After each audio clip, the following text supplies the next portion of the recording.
মোৰ 4 বছৰীয়া ল'ৰাটোৰ গা বেয়া। সেইটো কাৰণে সি একো নোখোৱাই হৈছে। কি খুৱাম কি নোখুৱাম তাকে ভাবি ভাবি মানে পাগল হৈ গৈছোঁ।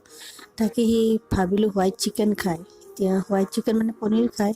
ঘৰত পনীৰ নাছিলে, এইটো কাৰণে ভাবিলোঁ কণীৰে তাক পনীৰ বনাই দিওঁ। সেইকাৰণে 2টা কণী ল'লোঁ। লৈ প্ৰথমতে ষ্টিম দি পনীৰ বনাই ল'লোঁ।